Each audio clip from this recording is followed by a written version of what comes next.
Dalawa ang patay sa nangyaring gulo sa Velasquez Tondo, Maynila pasado alas 7 kagabi. Isa sa kanila, sospek sa isang krimen na napatay ng isang pulis na napadaan lang sa lugar. Sa kuha ng CCTV, maririnig ang isang putok ng baril. Ang sumunod na tagpo, may kita na ang dalawang lalaki na sina alias Eugene at Edmund na tila may pinagtutulungan. Sakto naman na dumating ang pulis na bumunot ng kanyang service firearm. Sa kuhang ito, maririnig ang dalawang magkasunod na putok ng baril. Pagkatapos, may kita na ang pulis na pumunta sa gilid bago bumalik sa kanyang motorsiklo. Nabaril na pala niya sa bandang tagiliran si alias Edmund. Base sa kwento ng mga saksi sa barangay, naaktuhan ng pulis ang isa sa kanila na may hinahataw ng itak habang ang isa may hawak na baril. Nabaril muna.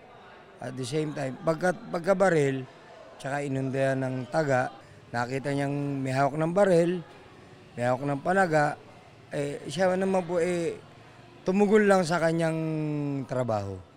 Mismo ngang nakabaril na pulis ang nagsugod sa pagamutan kay alias Edmund pero hindi na siya umabot ng buhay. Ang biktimang si alias Marlon na unang nabaril at nataga ni alias Edmund at Eugene, dead on arrival din.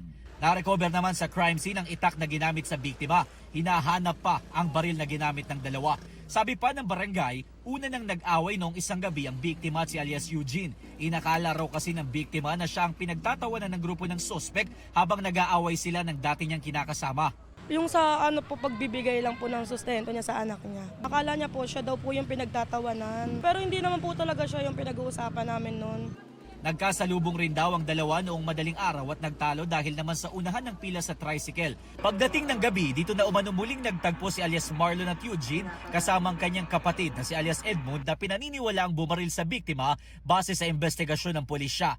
May taga po siya sa batok. Tapos meron po siyang taga sa kamay. Tapos ngayon, may baril daw po siya sa ulo. Alam ko po kasi dyan, may matagal na rin po silang alitan eh. Hindi lang naman din po ngayon eh. Nasa kustodiya na ng homicide section ng MPD ang rumesponding pulis. Kahit ginampanan lang umano niya ang trabaho bilang pulis, posibleng maharap pa rin siya sa reklamong homicide. Nagpasalamat naman sa kanya ang nanay ng biktima. Papasalamat po ako na bigyan ng katarungan po yung anak ko na narespondihan niya po. Ayon naman sa mga kaanak ni alias Edmund at Eugene, mayroon din dalang itak noon ng biktima. Itinanggi ito ng kanyang live-in partner. Patuloy na hinahanap ng pulisya ang suspect na si alias Eugene.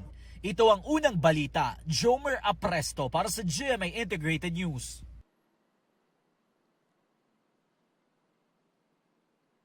Igan, mauna ka sa mga balita, mag-subscribe na sa GMA Integrated News sa YouTube para sa iba't ibang ulat sa ating bansa.